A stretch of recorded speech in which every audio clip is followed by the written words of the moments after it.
Okay, good afternoon, everyone. I think we'll get started. Welcome and thank you for being with us.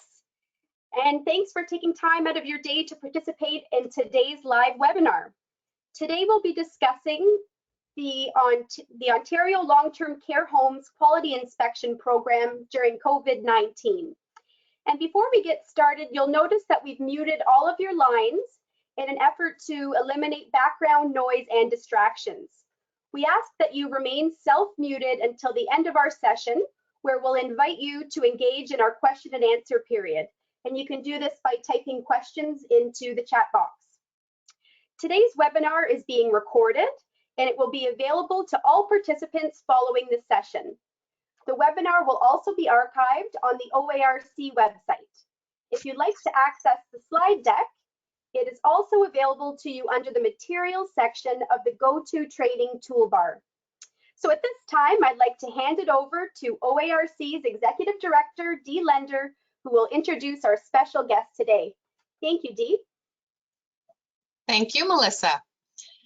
Thank you, everyone, for joining us today. We are, as Melissa said, a full house with about 200 people joining us. We will do our very best to moderate and facilitate the questions well. Thank you to those of you who have submitted questions in advance as well. The OARC team is working behind the scenes to make this experience as seamless as possible. We have Josie Lee Gibson, Director of Education, and Melissa, Melissa is our Education and Home Support Facilitator. Both are working behind the scenes, coordinating our webinar right now. We will be managing the chat box as we go.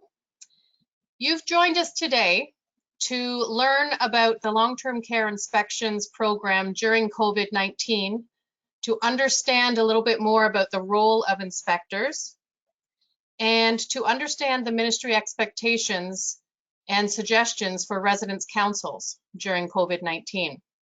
So thank you for taking this time.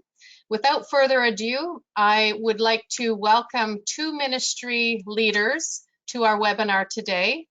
Brian Pollard is the Assistant Deputy Minister, Long-Term Care Operations, and Stacey Colameco is Director, Long-Term Care Inspections Branch. Thank you, Brian.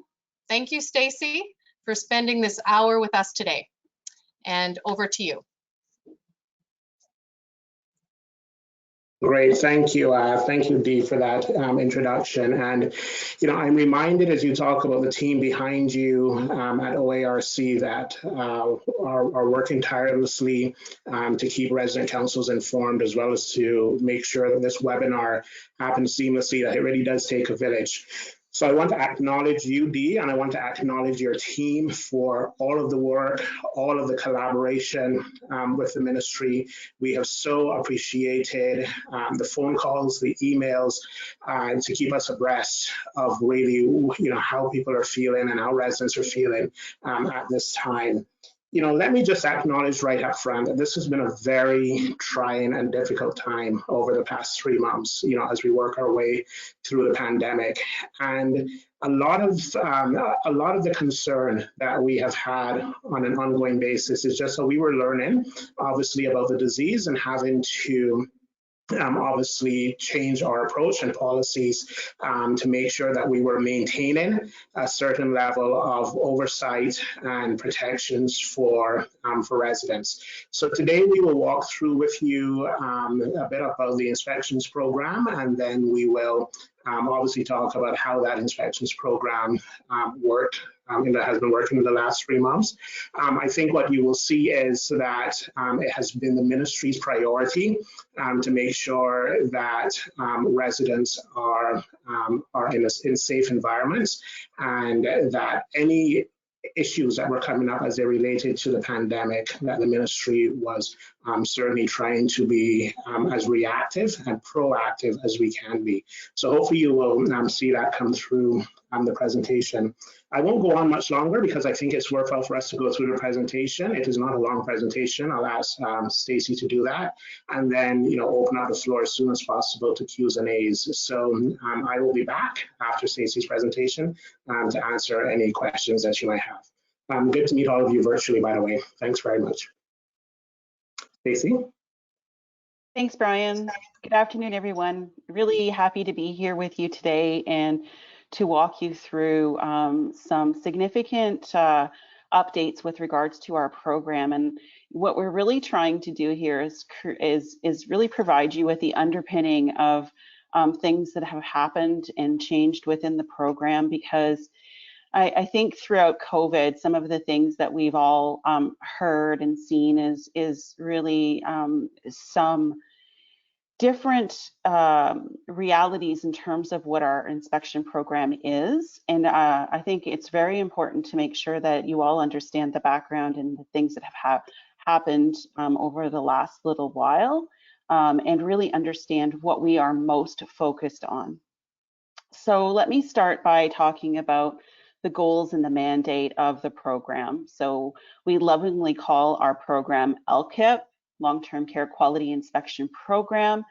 It really does, the main component of our program is to ensure compliance with the Long-Term Care Homes Act. And it's all about promoting quality of care and quality of life for residents.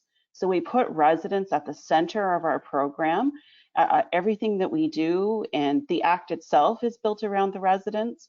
So we exist to ensure that residents in long-term care homes continue to be protected and cared for. And really, some major components of the Act involve the dignity and the rights of residents. So we use an evidence-based and resident-centered inspection process. That's very important to all of the work that we do. And we ensure that the public that our first priority is always resident care and resident safety.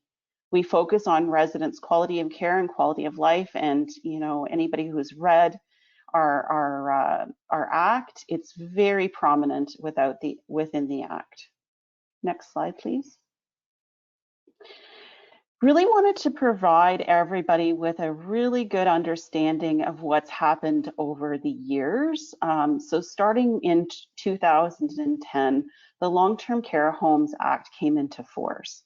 And this was a very significant time, both for the sector as well as our program. Prior to that, folks who were engaged in our program were called compliance advisors. And as this act came into place, then our folks became inspectors. So there's a very clear delineation between what an advisor was and what an inspector is. So in 2011, we really started to tackle implementation of the act in the field. And this brought about kind of two main things. So complaint, critical incident, and follow-up inspections. And I'll talk a little bit more about what I call as reactive inspections. I'll give you a bit more detail on that in just a minute. And then the other piece was the development and the implementation of the resident quality inspection, which we call RQI. So both of those components came into play. One we call the reactive, something happened. And then the RQI is what we refer to as a proactive, and a little bit more on that in just a minute. So as we move forward into 2013, at that point, we were, in addition to the complaint, critical incident, and follow-up inspections, our government made a commitment at that point in time to do an RQI in every home every year. Now, at this point in time, we're a couple of years into the new act, and we were really fairly new as a program, really thinking about how we evolve under this new act and really maintain all of the information that we need to do and react to.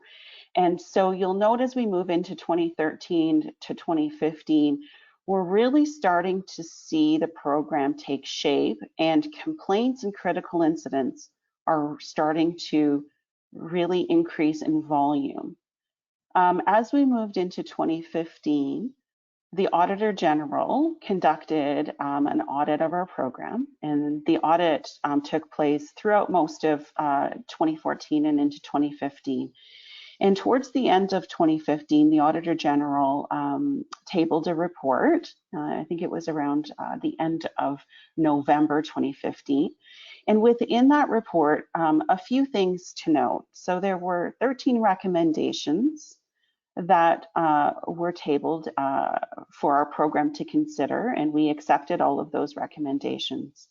But really important pieces to underline for you that happened in the tabling of that report is the Auditor General underlined the fact that there was 2,800 intakes that were backlogged at that point in time.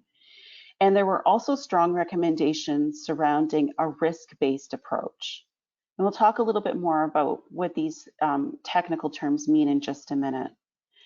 So in 2018, with regards to the program and how we were moving forward at implementing the recommendations of the Auditor General, we did implement a risk-based approach where what we aimed to do is really think about everything that we needed to do as a program.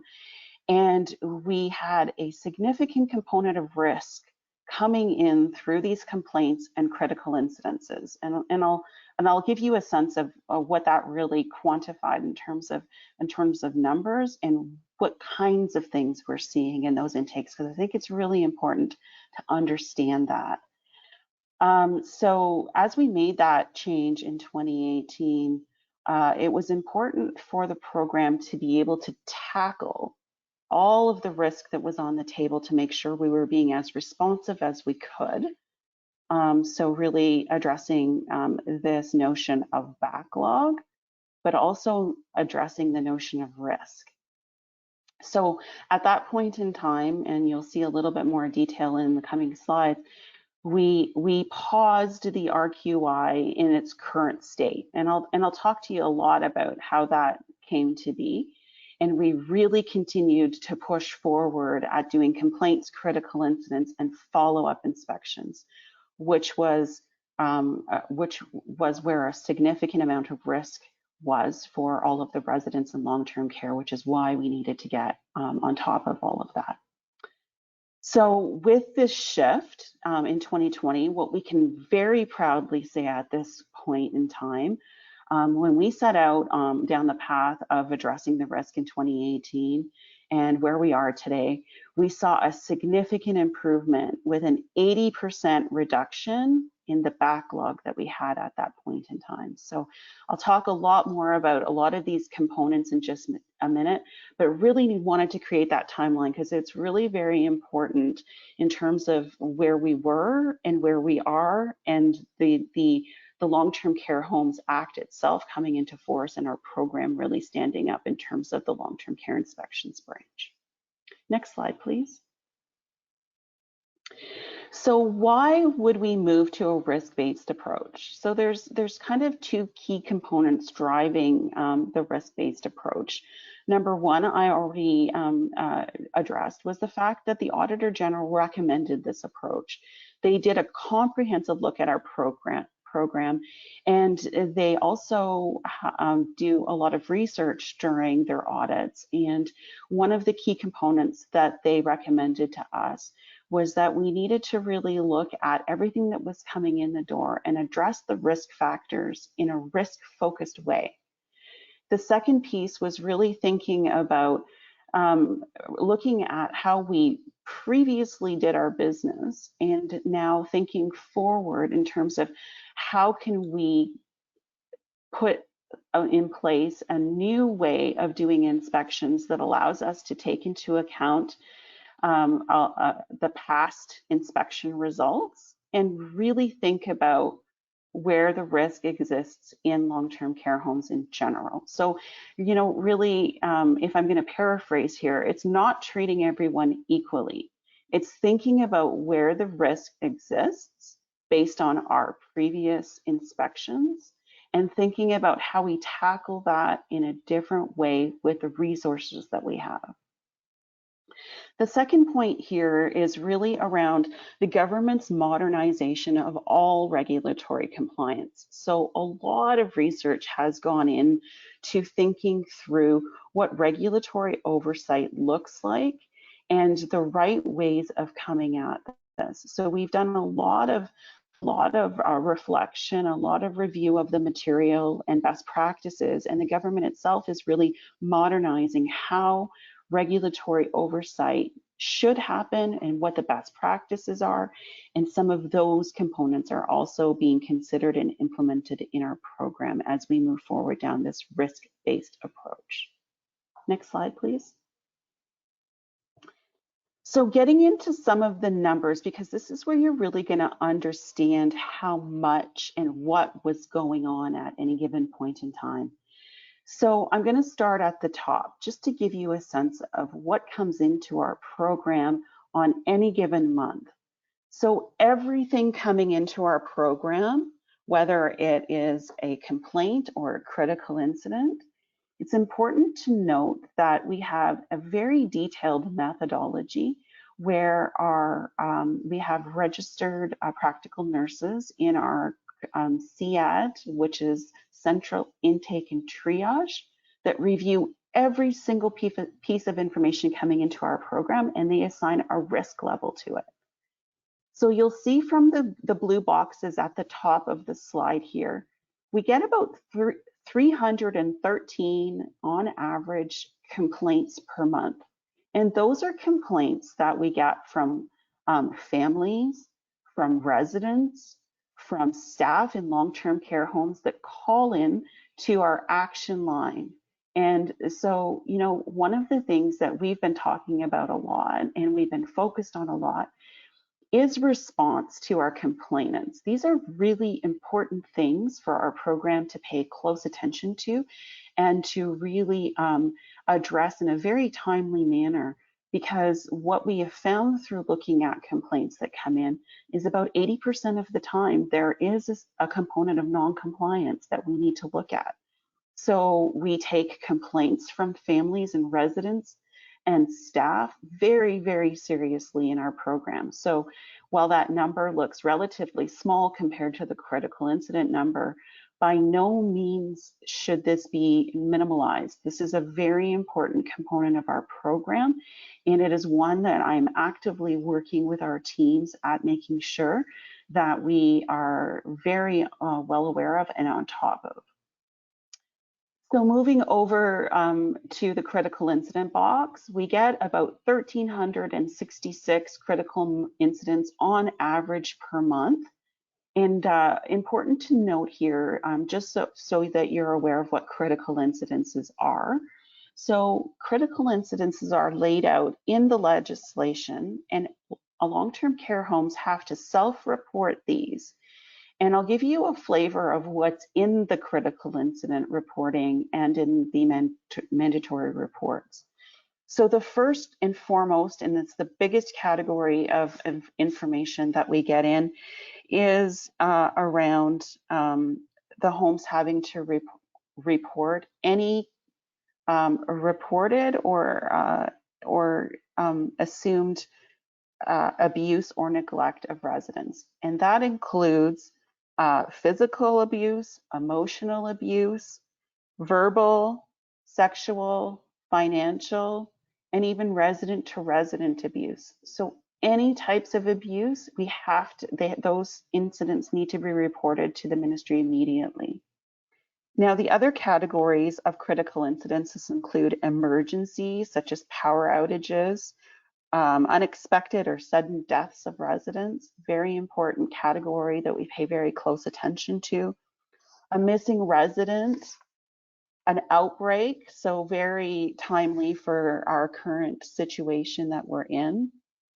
Contamination of drinking water, any environmental hazards, missing or unaccounted for controlled substances. So any kind of medications that are considered controlled substances, those need to be reported to us. A change in a resident's condition that requires them to be sent to hospital. These are very important categories that we pay very close attention to as well as medication incidences or reactions where a resident would need to be sent to hospital. So given the broad range of categories, you could see how that number is so large. And so all of this information is reported into our central intake and triage team, and then they assign risk levels. And those risk levels have very clear direction around what gets into which category. And it's important that we prioritize the highest risk, and the highest risk categories get inspected, and we also have timelines around those inspections. And then the other category, and I'll talk a little bit more about this, is where we do inquiries. So they're not necessarily full-blown inspections, but these are lower risk things that we still want to know more about. We still want to collect very important details around, but we do these via inquiries. Talk a little bit more about that in just a second. Now, if I could draw your attention to the table where we see a whole bunch of different inspection types, and we see two colors delineating those reactive inspections versus proactive inspections. Now, let me just introduce you to the ideas here. So the reactive inspection means something happened. We either received a complaint from a family, like I talked to you about, a critical incident, so something has happened to indicate that we need to do something, or we need to do a follow-up inspection. So a follow-up inspection is required anytime we issue a complaint, a compliance order in a home. So anytime a compliance order is issued, we have to do a follow-up inspection after the due date has passed in order to ensure that the homes have addressed those compliance issues that were issued in those orders. Also, I issue orders as director under the Act, and in where I issue orders, the inspectors also do follow-ups. So that's the director follow-up order box.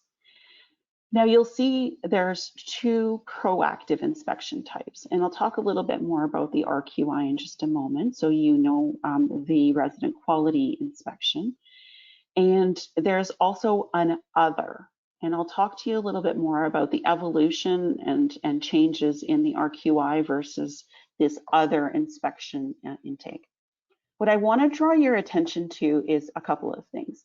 So in 2019, we did nearly 3,000 inspections. That was 2,882 inspections across our homes in the province. And you know, that's a great number, and we'll talk, and I'll show you on the next slide what this actually means, because you need to be able to put it into context with a year-over-year understanding is what did that mean compared to previous years, but also drawing your attention to the blue box at the bottom. So in regard to those 2,882 inspections, during those inspections, we looked at 5,901 individual issues that were reported to us in those critical incidences. And we looked at 2,215 issues that came into us in those complaints.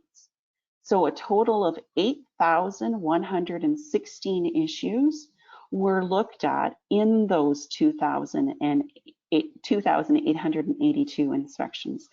So, you know, those inspections, fair to say that those happened within homes, and there's inspection reports that are publicly posted with regards to each one of those inspections, but didn't want to diminish the fact that there were a number of individual issues that were looked at within those numbers that don't necessarily get reflected in the number of inspections.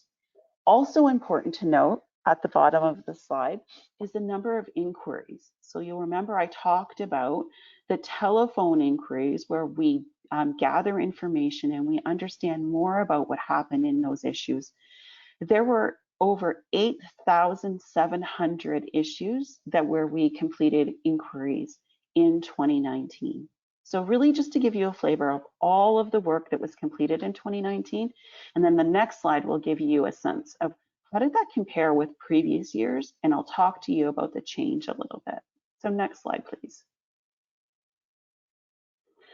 So you'll see year over year, there were fluctuations and changes that happened within these inspection types, and it was very important things to note. So let me start by the resident quality inspection, the RQI. And you'll note that in my timeline earlier, the government had provided the commitment that we would do an RQI in every home every year.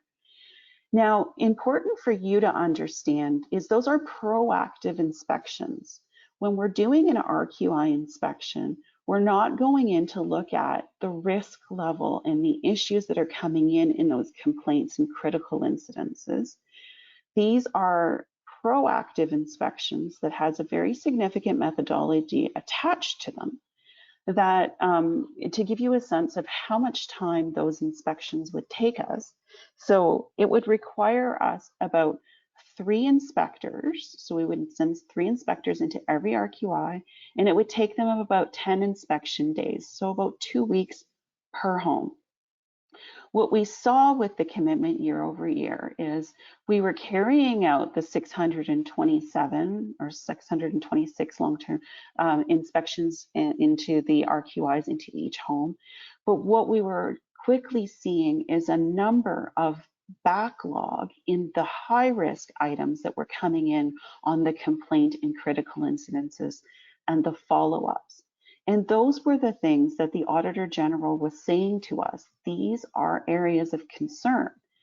And when we look at all of the evidence that was that we were looking at with regards to the modernization and risk-based approach that government was looking at, very key in that those studies were, first you need to get your risk under control. You need to make sure you're addressing your risk in a timely manner, and the risk exists in the reactive inspections. So those are the incidents that are being reported to us, that where there's concern by yourselves, your families, and very serious things happen in those things that we weren't necessarily getting to if we were carrying out all of these proactive inspections.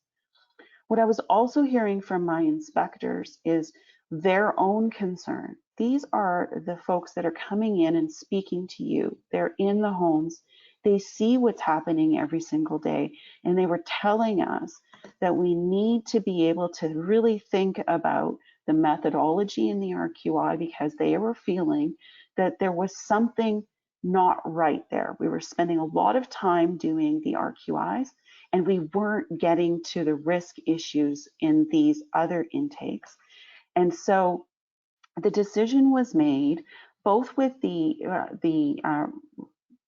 Auditor General recommendations and thinking through mitigating the risk in looking at all of these issues. So we started to really focus on making sure that we could get out there in a timely manner to inspect upon all of these risk issues, and also wanted to do a deeper dive into the RQI methodology, or a proactive inspection methodology, to make sure that we had a good balance. Because what we were seeing is we were very heavily weighted on the RQI proactive inspections. We weren't getting to all of the risk, which led to a significant backlog. So we needed to make sure we address the risk first. That's the first component. And now how do we balance it out in the right proactive approach? And that's some of the work that we recently just started when COVID hit. So important, lots of work, and you'll see over time the number of inspections and the categories of inspections changed significantly and fluctuated. So really important to give you that background story to understand, while people are talking about the need for the RQI inspection, and we're not arguing that there is a need for a solid proactive inspection, we can't leave the risk on the table. And that was a very significant part of the story that you're not hearing. And I wanted you to understand what that was. And it was really difficult for anybody. And I'm sure many of you, if you now understand what I'm talking about, I don't want to I do not want to delay in response to families or staff or residents where they're telling us there's an issue in a long-term care home, that needs to be a priority for our inspectors to look at. Also, where we know there's a critical incident and we know that there's risk to residents, we need to be in those homes quickly to look at those issues. And that's the significant change that happened late 2018, moving into 2019. So, you know, the reaction to the number of RQIs and change in RQIs was necessary in order for us to tackle the risk and also for us to really think about balancing out this proactive approach in the right way to make sure that we can do both. Next slide, please. So didn't want to end the presentation today without talking about the significance of resident councils. And, you know, really important as we start to think about where do we go coming out of COVID. COVID, like Brian said, was something that we had not anticipated would be so significant and so severe. We were not, you know, I will say this in the right way, but we were not necessarily as prepared for COVID. And I think this is a global preparation, not just in Ontario or in long-term care. We weren't prepared globally for the impacts of COVID. If you recall the early media statements, you know, it was a virus. Nobody expected it to have the impacts that it has. We've learned a lot, and I think there's still a lot for us to learn as we've been in the reactive phase of COVID for quite a few months now. And it's going to be very important that as we come out of these active outbreaks, we really understand some of the things that, you know, we might want to do differently in the future. So I think it's important to utilize our residents' councils as a source of the information. You're at the heart of a lot of the issues. You see it firsthand, the impacts. So we're going to need to think through how we clearly understand from residents' councils what the whole situation was like from your perspective and how we can help in a different way going forward. Very unprecedented times for the ministry and the sector. And, you know, we really needed to know what the issues were going to be for long-term care homes. And what we can safely say is it had significant impacts on the long-term care homes themselves, on their staffing levels, on their ability to respond as they had in the past, on the availability of personal protective equipment. And so all of these things, I know all of you are very concerned about, and will want to think about some of these challenges coming out of COVID-19. Our inspectors spent a significant amount of time really working with families, because families felt very abandoned during COVID. And so they spent a lot of time on support calls with many of your families, making sure that your families understood the situation. And rightfully so, families were upset that they weren't able to visit their loved ones in long-term care homes. And that was a significant challenge for everyone. The other thing that our inspectors played a significant role on and during COVID was really a support role with long-term care homes.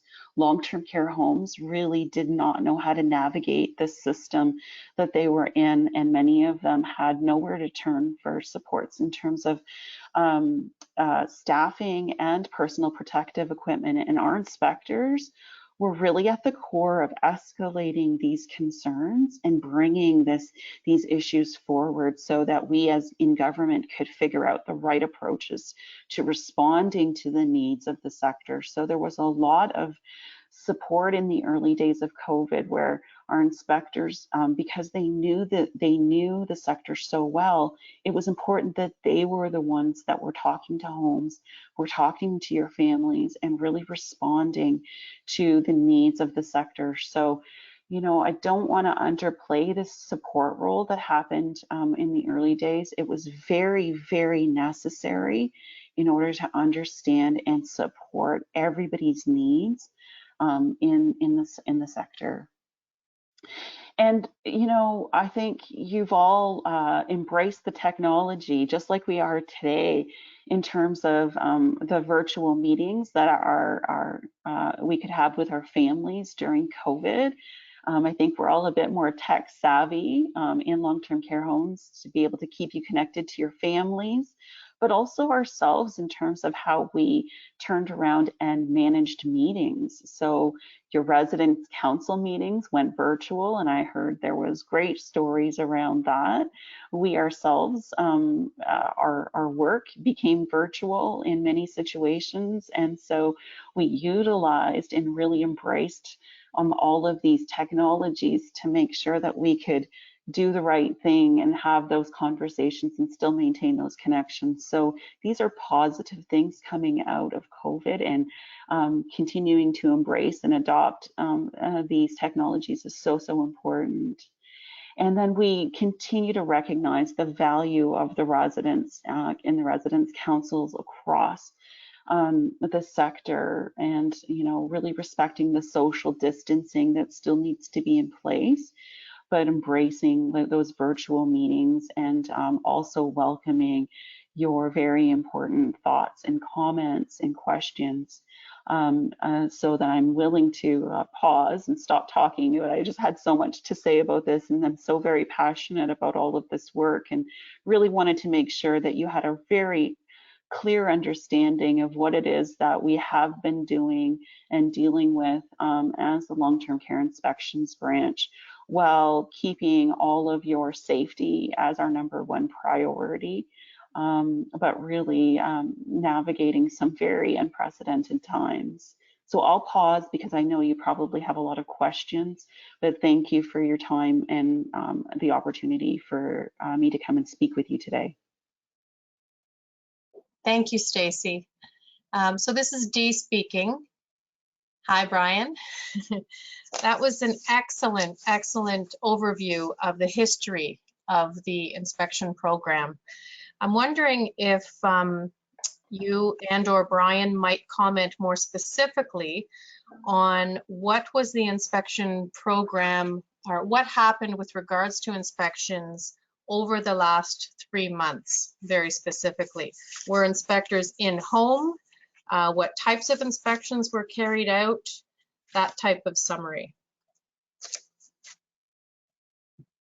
Brian, you are muted, I believe. That was going to happen, so sorry about that. Let me maybe start and talk a bit broadly about how we approach the support that we were going to give homes from the inspectorate through the 3 months, and for the past 3 months, and then, you know, Stacey can talk a bit more about the, you know, kind of the absolute numbers. But as we saw things start to progress in early March, it became pretty clear to us that our homes were going to need some additional support, as Stacey indicated. So we asked our inspectors to be assigned to each home. So every home in the province was assigned 2 inspectors. We created dyads. And the purpose of that approach and that structure was to ensure that homes were having a continuous information flow into the government about any challenges, as Stacey said, that they were having, whether it was staffing related, personal protective equipment related, infection prevention and control related. All of the things that have now become commonplace terminology for us were not commonplace terminology, quite frankly, back in the beginning of March. But to make sure that residents were secure and and that some oversight mechanism was there, we did have the inspectors assigned to each home with constant contact with those homes. As a result of having that structure in place, the ministry was able to obviously react where there were deficiencies or problems being identified. Obviously, we didn't want people to be at risk if there wasn't enough PPE or personal protective equipment. We appreciated that not only would create an unsafe work environment, but quite frankly, an unsafe home environment. So our inspectors got moving to make sure that any of those requests were escalated and addressed.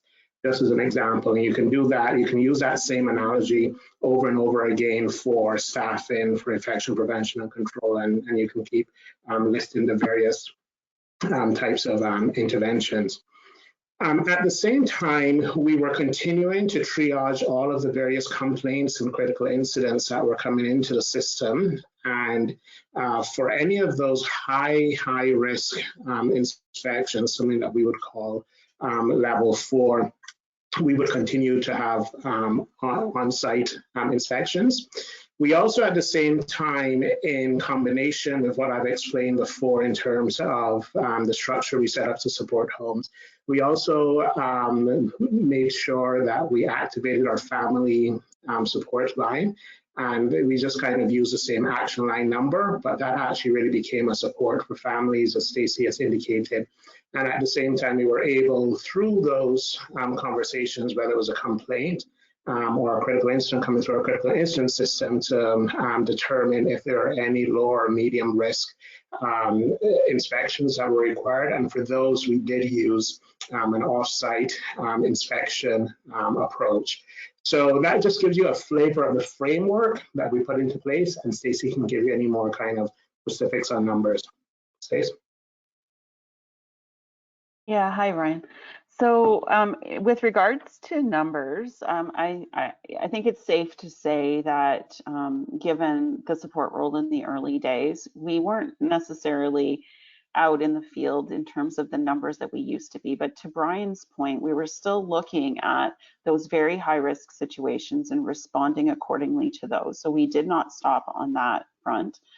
And then we also needed to really consider what the right approach was going to be moving forward into homes that were struggling with outbreaks, because, you know, in the early days, you'll recall a lot of conversation around maintaining a ring of steel around the long-term care home and making sure that there was no introduction of any new COVID cases via anyone, including our inspectors. So we needed to make sure that our inspectors were prepared. So in terms of PPE and good process there. So they spent a lot of time working with Public Health Unit and Public Health Ontario at understanding appropriate usage of PPEs and how to really navigate that piece, because that's not something that our inspectors necessarily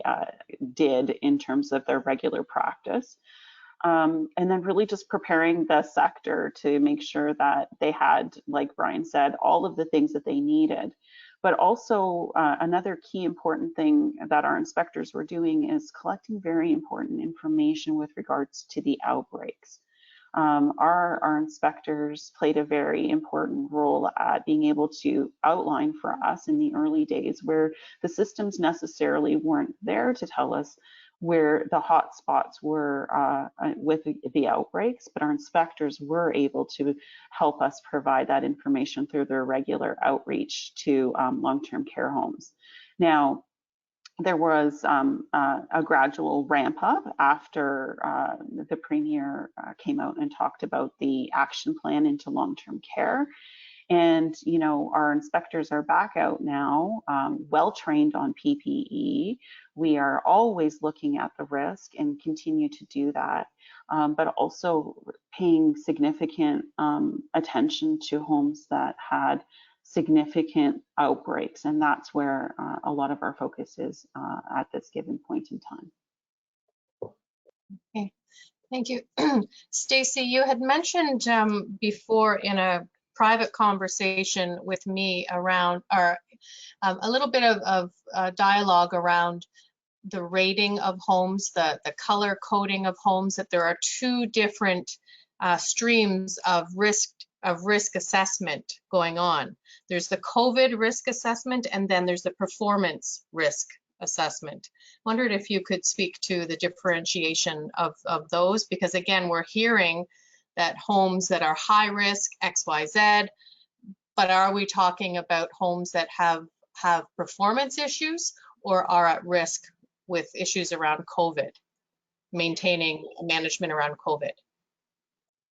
So really good question, Dee. And I think, you know, when we're talking about high risk during COVID, that's really the risk level that a number of partners in the health system are assisting to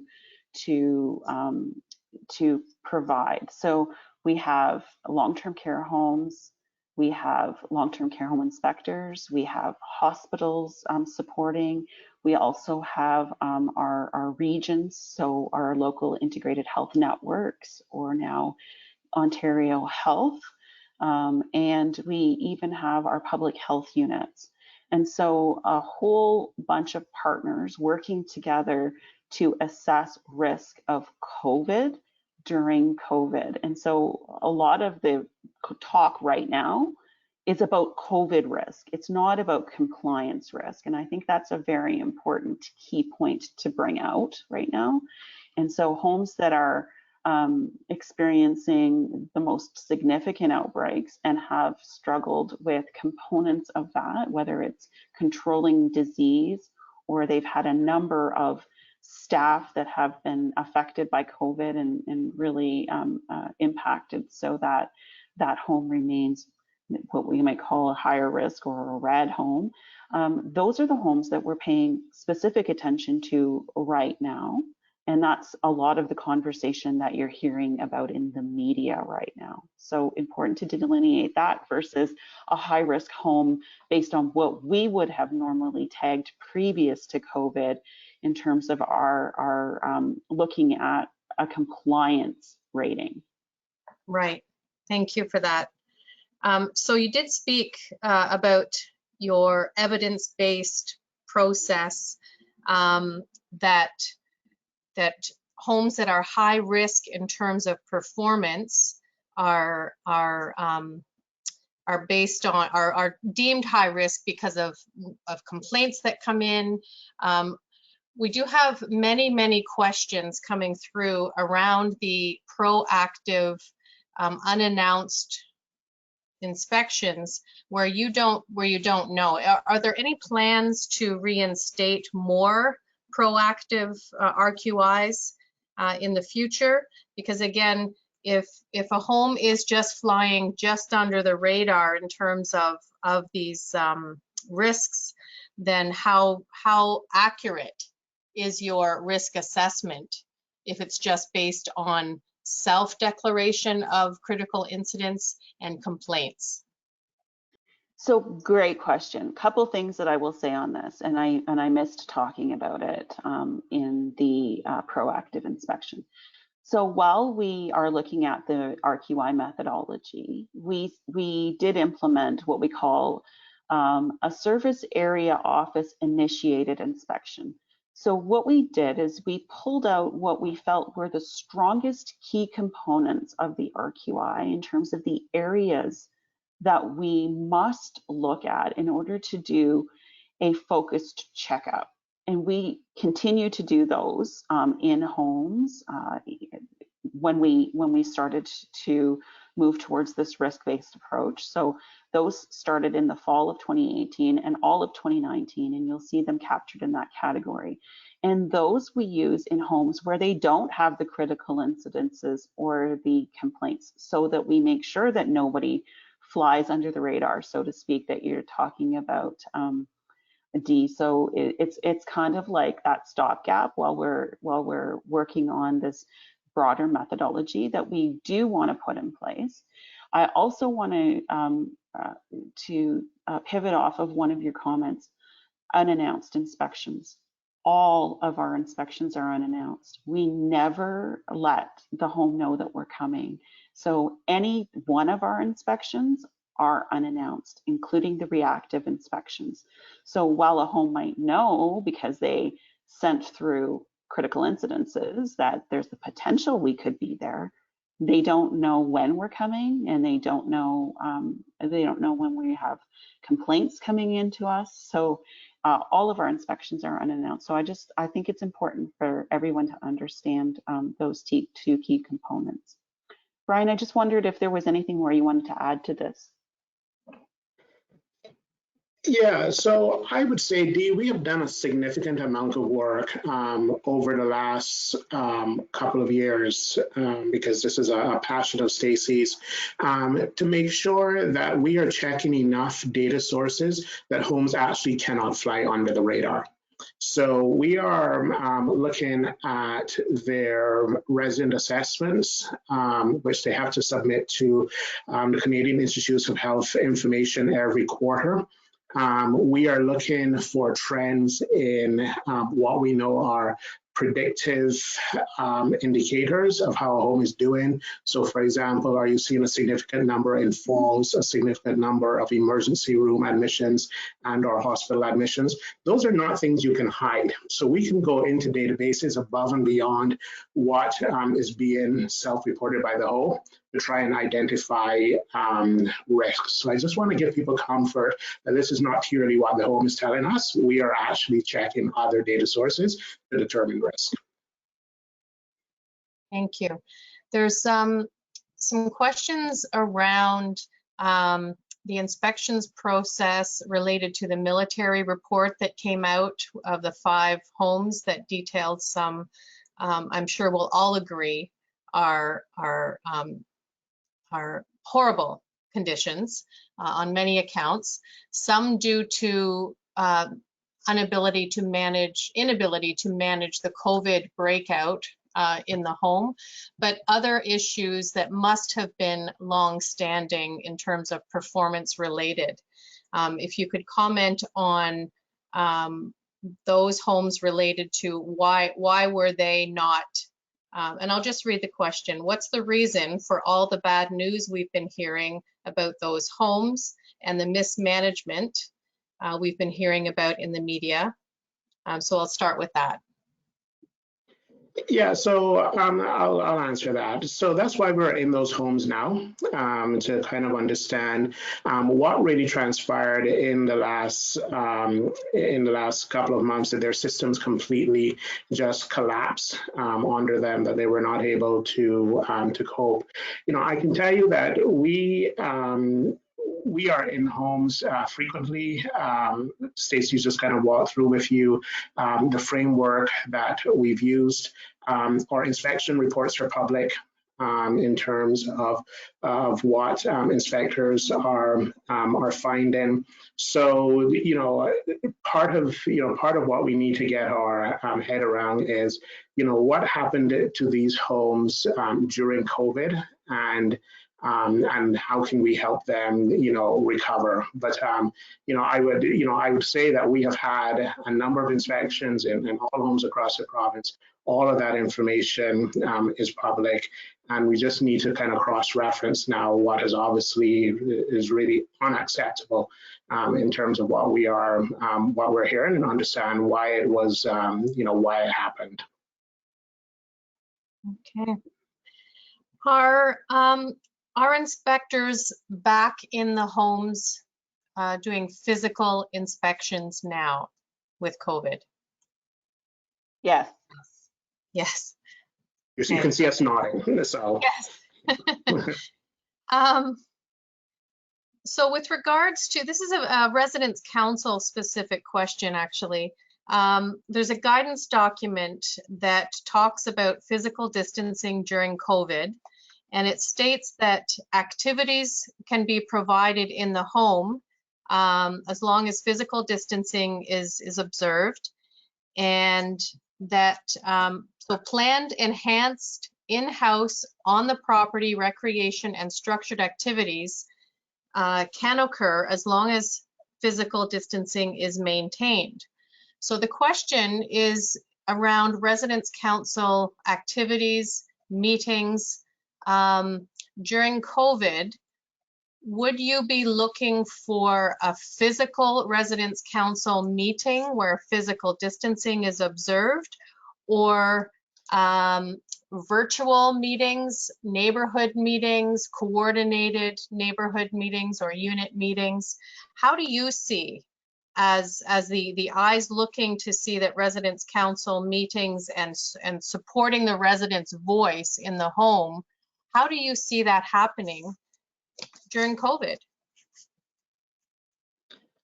So I'll say, first of all, thank you, Dee. That's a really important question. And number one, the meetings should absolutely be happening. You know, I think it's a source of emotional support during this time. And then the second thing I'd say is it obviously has to happen in alignment with whatever the current public health and chief medical officer or health directives are. So, you know, at this point in time, I think probably, you know, just given where we are at in terms of the evolution of the pandemic, the most likely resident council format would be virtual. But certainly, as the situation, you know, I'm going to knock wood here, improves in Ontario, you can get back to probably a bit more of a physical meeting with appropriate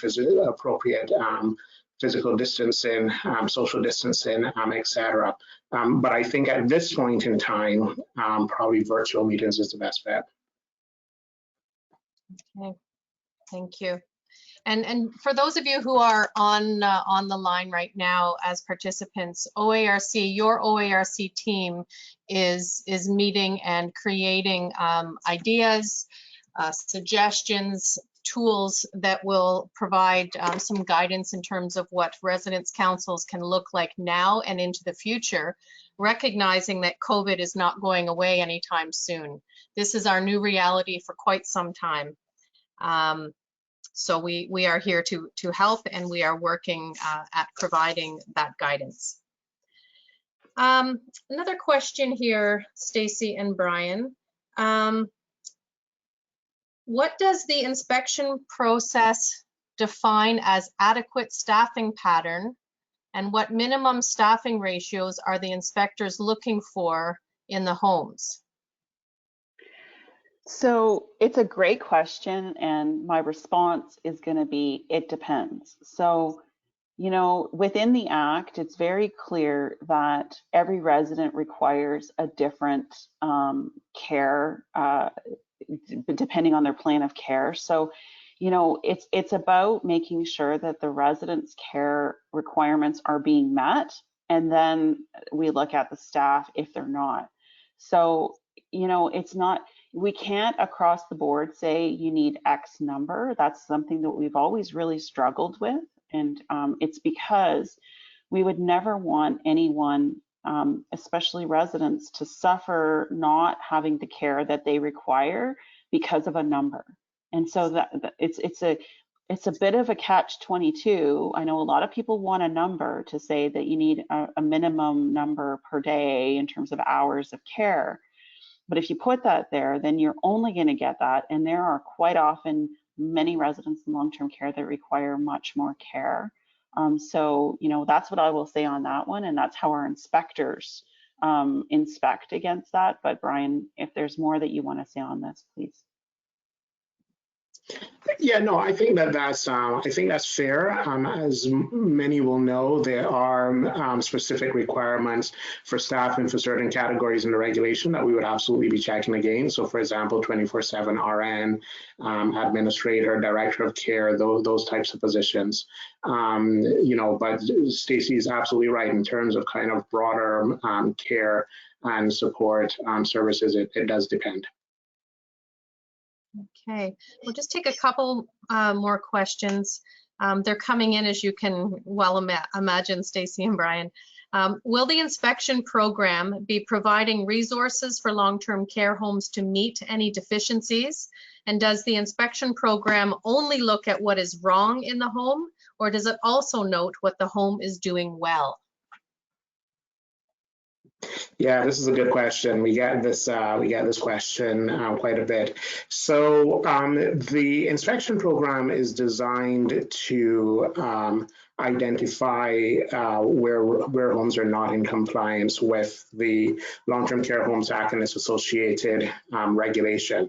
So it is not really a program that is built to write, reports on what is going well in homes. That having been said, you can also deduce from our inspection reports that some homes are doing an excellent job because they have no non-compliances. So although we may not necessarily, give you the gold star, like when we were all in kindergarten, we do, by virtue of giving you a relatively clean bill of health, that is, that's basically similar to the gold star. So, and I would say as well, there are homes in the province that do not have any non-compliances and who have figured out how to provide a high quality care service for residents. So just kind of a fact. I would say in terms of helping homes with their deficiencies, certainly our inspectors are very attuned to the fact that if there's something that they are seeing homes struggle with, and they can suggest that they call X resource or B or Y resource or whatever else, yes, they can certainly provide that information. But our inspectors today wouldn't sit down and necessarily come up with a improvement plan with homes. They would certainly help them review it and offer any kind of constructive suggestions. So I hope that answers the question. Stacey, I don't know if there's anything else from your end that you want to highlight. No, I think you covered it all, Brian. You said exactly what I would have said, so thank you. Okay, well, we have time. It is 3:03, so we are out of time. But I do want to remind those of you on the line that there is another webinar next week on June 18th. We have increased the capacity for participants for that webinar to 500. Wow. So Brian will be on that webinar. We will have Minister Fullerton, Minister Elliott, Brian Pollard, and Janet Hope, who is the Assistant Deputy Minister of Long-Term Care Policy. So I encourage you, that is not sold out, so to speak, yet. Even though it's free, it's not sold out yet. So please plan on joining us for the 18th for another face-to-face interaction with government. This is the last question, and it really is circling back around to the military report, Brian and Stacey.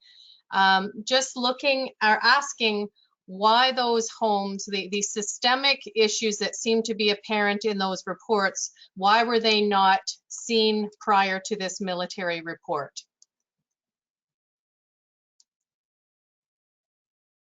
Sorry, just getting myself off of mute. So I would say the military report again was really sad. I don't know how else to put it. And I think it is also a point in time.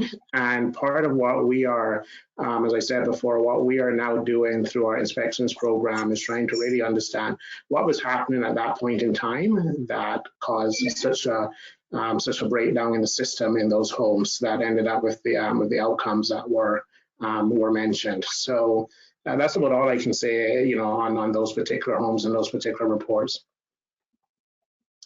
Okay, thank you.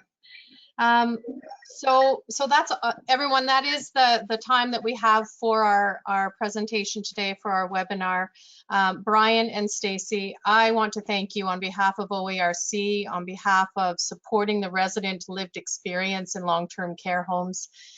You are two committed individuals to the purpose and the goals and the directive that you have been given. I know you both personally. I know that you are relentless in working towards resident satisfaction and person-centered care as upheld by the Long-Term Care Homes Act. So thank you for the work that you do. Brian, we look forward to seeing you next week. And Melissa, I will turn it over to you now for closing remarks and direction to our participants. Thank you. Thank you again, everyone. We will be emailing a recording of today's session to everyone who signed up, including those who may have missed the live session.